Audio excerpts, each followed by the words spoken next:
Hello students, आप सबको अपने एनसीईआरटी साइंस चैनल में स्वागत करती हूं। जैसा कि आप सब जानते हैं कि इस चैनल के माध्यम से एनसीईआरटी साइंस प्रैक्टिस कराया जा रहा है। किसी भी टीचिंग एग्ज़ाम्स की तैयारी कर रहे हैं छात्र छात्राओं के लिए, जिसमें से आज प्रैक्टिस सेट का पार्ट 4 है। पार्ट 1, 2, 3 चैनल पर प्लेलिस्ट बना हुआ है, आप वहां से देख सकते हैं। चलिए शुरू करते हैं। पार्ट थर्ड में हम क्वेश्चन नंबर 61 तक छोड़ चुके थे और आज से 61 62 नंबर से शुरू करते हैं। तो निम्नलिखित में से किसमें पारे के वाष्प का प्रयोग होता है? तो पारे का उपयोग जैसे दाब मापने वाले उपकरण में पारे का वाष्प इस्तेमाल किया जाता है। और इसके क्योंकि पारे जो है वाष्प दाब बहुत कम होता है, पारे का वाष्प दाब, इस कारण और पारा का बिजली संचालन में भी उपयोग किया जाता है। तो इनमें से पूछ रहा है किसमें पारे के वाष्प का प्रयोग होता है? तो प्रदीप्त नलिका में, जैसे कि फ्लोरेंस ट्यूबलाइट, ये सब होता है। और सीएफएल जो हम लोग घरों में यूज करते हैं, इन दोनों में पारे का यूज होता है। और एलईडी में बहुत कम पारे का आजकल उपयोग करने लगा एलईडी में, इसलिए इसका आंसर 1 और 2 हो जाएगा, प्रदीप्त नलिका और सीएफएल। फिर नेक्स्ट क्वेश्चन है, किसी विद्युत धारा का प्रवाह समाप्त होने पर कुंडली का चुंबकत्व क्या होगा? जब किसी विद्युत धारा प्रभावित होता है तो कुंडली जो है वह चुंबक की भांति व्यवहार करता है। तो जब धारा में विद्युत धारा प्रभावित नहीं होगा तो कुंडली का चुंबकत्व क्या होगा? समाप्त हो जाएगा, क्योंकि चुंबक की भांति व्यवहार करता है धारा देने पर, और धारा नहीं देने पर वह चुंबकत्व समाप्त हो जाएगा। इस प्रकार इसका आंसर हो जाएगा ए। फिर जब किसी तार से विद्युत धारा प्रवाहित होती है तो क्या होता है? जब किसी तार से विद्युत धारा प्रवाहित होती है तो वह चुंबक की भांति व्यवहार करने लगता है। जस्ट अभी हम इस क्वेश्चन में देखें, चुंबक की भांति व्यवहार करने लगता है। फिर इससे विद्युत धारा का चुंबकीय प्रभाव कहते हैं। जब चुंबकीय भांति की तरह व्यवहार करने लगता है तो इसी को चुंबकीय प्रभाव कहता है। फिर विद्युत धारा का प्रयोग चुंबकों के निर्माण में किया जाता है। तो इनमें से कौन से कथन सत्य है? तो ये तीनों कथन सत्य है ना। जब किसी धारा से विद्युत धारा प्रभावित होता है तो चुंबक की भांति व्यवहार करता है, इसी गुण को चुंबकीय प्रभाव करता है, और फिर इसका प्रयोग चुंबकों के निर्माण में भी किया जाता है। इस प्रकार इसका आंसर 1, 2, 3 तीनों हो जाएगा। फिर ये नीचे 2 कथन दिए गए हैं, जिनमें से एक कथन ए एवं दूसरे को कारण आर कहा गया है। कथन ए और कथन कारण दोनों बताना है। जैसे कि अवतल लेंस को अपसारी लेंस भी कहा जाता है। तो यहाँ अवतल लेंस के बारे पूछ रहा है, तो हम अवतल लेंस के बारे सबसे पहले जानेंगे। फिर है कि ये आपतित प्रकाश की किरण को अंदर की ओर मोड़ देती है, ये जानते हैं। जैसे कि अवतल लेंस का उपयोग, जैसे अवतल लेंस में प्रतिबिंब कैसा बनता है? हमेशा सीधा, आभासी तथा बिंब से छोटा बनता है, ये याद रखिएगा। उसके बाद इसका उपयोग निकट दृष्टि दोष को दूर करने में करते हैं, और इसे अपसारी लेंस भी कहते हैं। अवतल लेंस को अपसारी लेंस भी कहा जाता है। क्यों कहा जाता है? क्योंकि लेंस पर आने वाली प्रकाश किरण को ये क्या करता है? फैलाता है। जब प्रकाश की किरण अवतल लेंस में पड़ता है तो ये प्रकाश की किरण को फैला देता है, इस कारण इसको अपसारी लेंस कहता है। तो ये अवतल लेंस को अपसारी लेंस कहते हैं, ये सही है। फिर ये आपतित किरण को अंदर की ओर मोड़ देती है। अंदर की ओर मोड़ता नहीं, ये तो फैला देता है। जब कोई प्रकाश की किरण आ जाती है तो ये फैल जाता है। तो ये कथन कारण गलत है। कथन ए सही और कथन ए सत्य है, परंतु आर असत्य है ना। अवतल दर्पण के बारे में देख लीजिए, इसे अपसारी लेंस भी कहते हैं। क्यों कहते हैं? कि लेंस पे आने वाली प्रकाश की किरण को ये फैला देते हैं। फिर वहीं निम्नलिखित में से कितने कथन असत्य है? जैसे कि जो प्रतिबिंब पर्दे पर प्राप्त किया जा सके उसे क्या कहते हैं? वास्तविक प्रतिबिंब। सही है, जो प्रतिबिंब पर्दे पर प्राप्त किया जा सकता है उसे वास्तविक प्रतिबिंब कहता है। और वही दूसरी ओर जो पर्दे पर प्राप्त नहीं किया जा सकता है उसे आभासी प्रतिबिंब कहा जाता है। यहाँ पूछ रहा है कितने कथन असत्य है? तो ये सही है। फिर अवतल लेंस सदैव उल्टा, आभासी तथा छोटा प्रतिबिंब बनाता है। देखते हैं। फिर उत्तल दर्पण में बना प्रतिबिंब सीधा, वास्तविक एवं साइज में छोटा होता है। तो हम अवतल लेंस और उत्तल दर्पण देखते हैं। अवतल लेंस में अभी हम देखें कि प्रतिबिंब हमेशा सीधा, आभासी तथा बिंब से छोटा होता है, लेकिन यहाँ पूछ रहा है अवतल लेंस सदैव उल्टा नहीं, ये सीधा होता है। तो इस प्रकार ये कथन गलत हो गया। फिर ये उत्तल दर्पण में बना प्रतिबिंब सीधा, उत्तल दर्पण हम देखते हैं। जैसे कि देखिए उत्तल दर्पण में प्रतिबिंब क्या होता है, सीधा, आभासी तथा साइज में बिंब से छोटा होता है।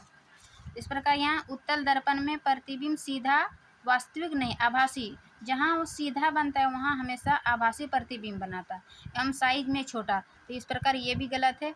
पूछ रहा है असत्य कथन, तो 2 और 3, केवल एक, केवल तो कुल 2, इसका एक ही केवल सही होगा।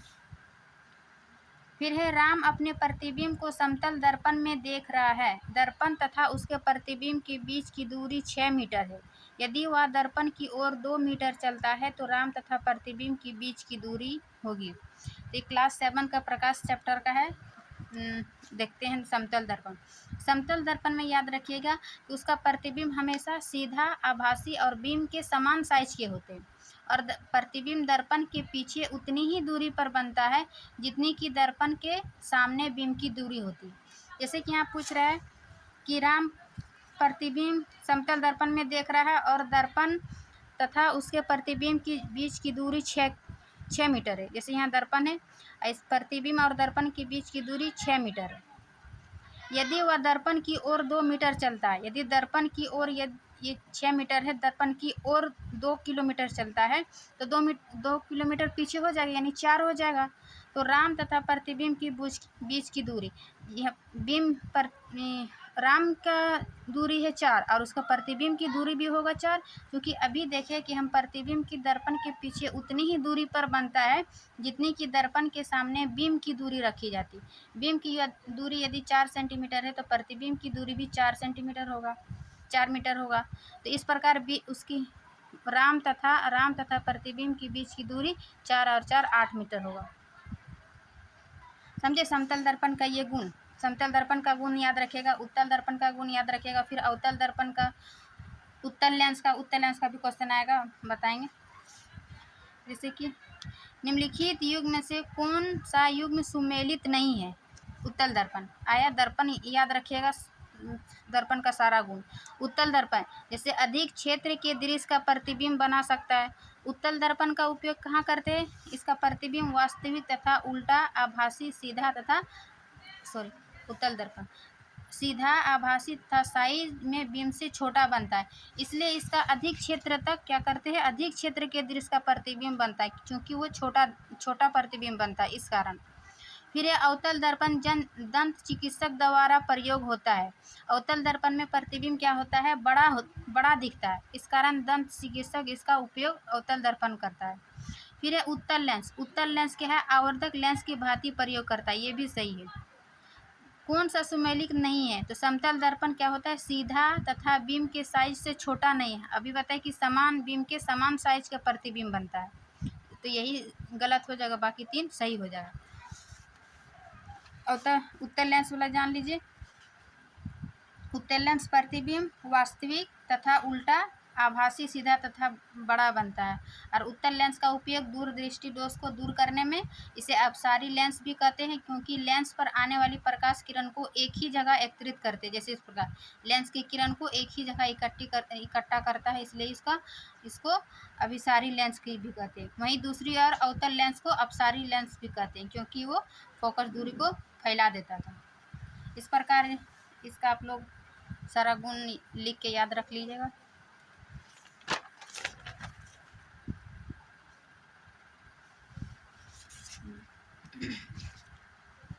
फिर चलते हैं आपंग किसको होता है, सलज क्या होता है, यह एक प्रकार का एकत्रित किया गया ठोस मल होता है।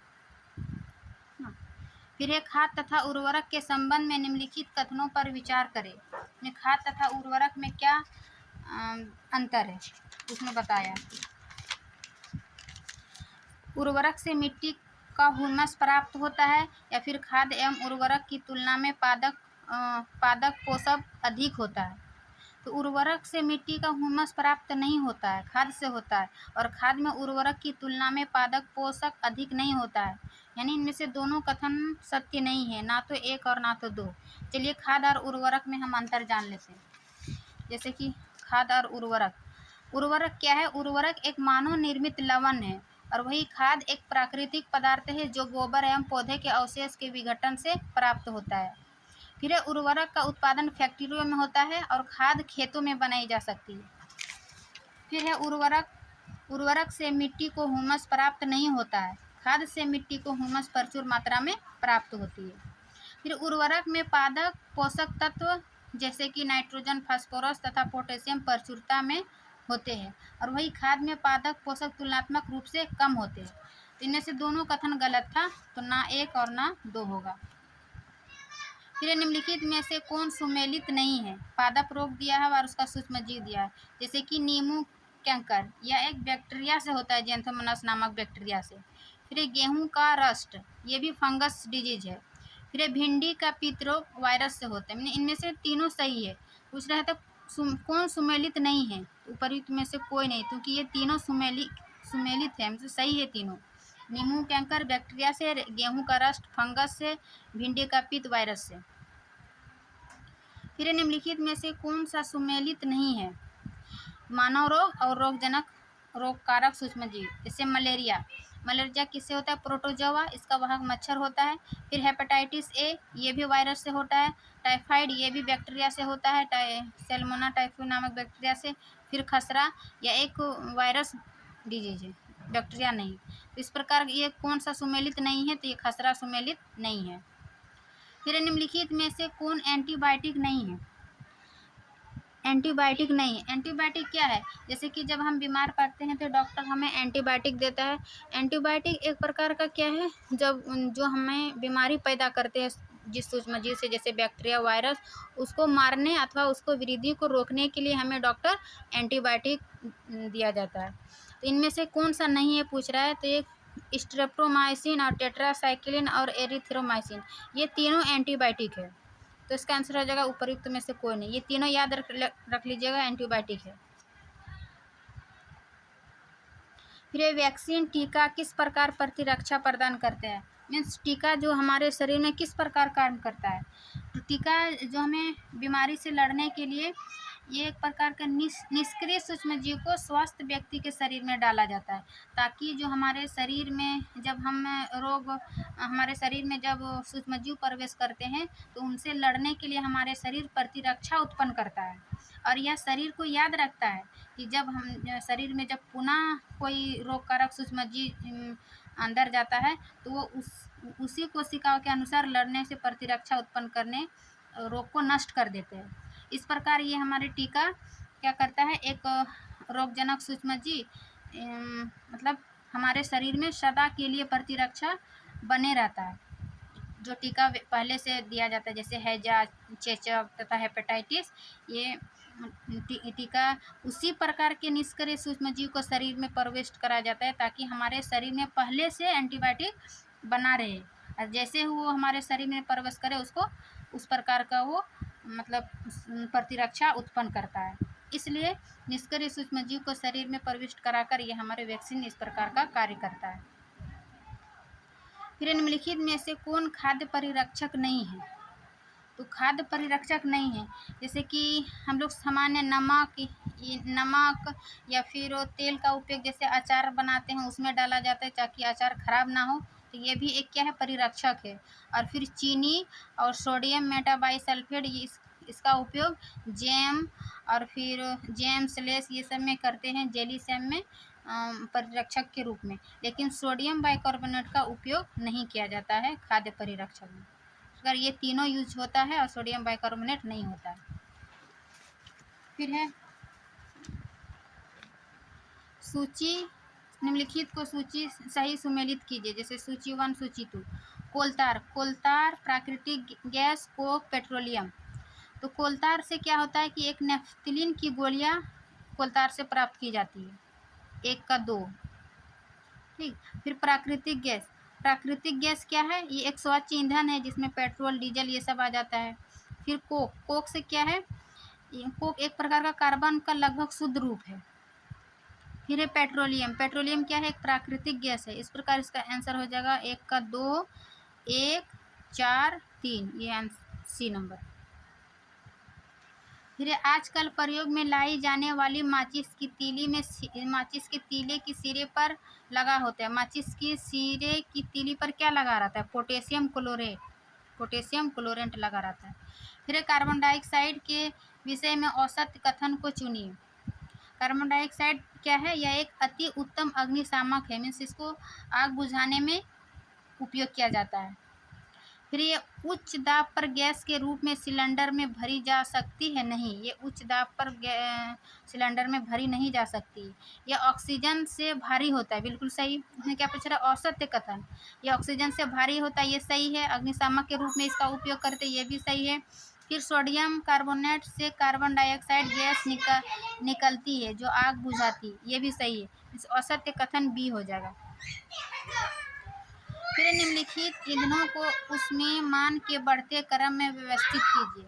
ऊष्मीयमान में बढ़ते क्रम, इनमें से किसका ऊष्मीयमान सबसे अधिक है? तो एलपीजी का सबसे अधिक है। फिर है एलपीजी का सबसे अधिक है। फिर है 3 का मेथेन। फिर कोयला, सॉरी, बढ़ते क्रम में ना, तो सबसे पहले हम घटते क्रम को लेते हैं, तो सबसे कम हो जाएगा मीथेन का। फिर आ जाएगा पेट्रोल का, फिर कोयला, फिर एलपीजी। इसका हम उसमें मान देख लेते हैं। देखिए, ये आप लोग का उसमें मान का लिस्ट है, याद रखिएगा। सबसे अधिक देखिए एलपीजी में 55, फिर सीएनजी में 50, मीथेन में 50,000, डीजल में 45,000, मिट्टी का तेल में 45,000, पेट्रोल में 43,000, कोयला में 25,000 से 33,000। इस प्रकार ये आप लोग लिस्ट याद रख लीजिएगा, कभी कभी एग्जाम में पूछ लिया जाता है। तो बढ़ते क्रम में सबसे ज़्यादा एलपीजी का हो जाएगा, यहाँ पूछ रहा है। सबसे ज़्यादा एलपीजी का, उसके बाद मीथेन का, उसके बाद पेट्रोल का, फिर कोयला का सबसे कम। तो इस प्रकार ये होगा, कम से अधिक की ओर बढ़ते क्रम में। फिर निम्नलिखित को सही सुमेलित कीजिए। जैसे सूची 1 और सूची 2 को सही सुमेलित कीजिए। ईंधन का अपूर्ण दहन। ईंधन का अपूर्ण दहन का क्या होता है? इसका कार्बन मोनोऑक्साइड होता है। जब हम ईंधन को जलाते हैं, जैसे प्लास्टिक वगैरह जलाते हैं और हमें पूर्ण रूप से नहीं जलता है, उससे क्या मिलता है? कार्बन मोनोऑक्साइड, जो धुएं के रूप में हमें दिखता है, तो वो क्या है? Carbon monoxide. तो 1 का हो जाएगा 2। उसके बाद वैश्विक तापमान, जो ग्लोबल वार्मिंग, ये क्या है? एक प्रकार का कार्बन डाइऑक्साइड है, ग्लोबल वार्मिंग। फिर एक कोयला एवं डीजल का दहन। कोयला एवं डीजल का दहन से क्या होता है? सल्फर डाइऑक्साइड निकलता है। फिर अम्ल वर्षा। अम्ल वर्षा क्या है? सल्फर और नाइट्रोजन के ऑक्साइड। इस प्रकार ये था आज की क्लास 80 नंबर। ये क्लास 6 और 7 का सारा क्वेश्चन चैप्टर वाइज कवर हुआ। नेक्स्ट के क्लास में क्लास 8 और 9 से शुरू करेंगे। वीडियो अच्छी लगी तो लाइक एंड सब्सक्राइब करें और चैनल को अपने दोस्त तक शेयर करें। मिलते हैं नेक्स्ट क्लास में। Thank you.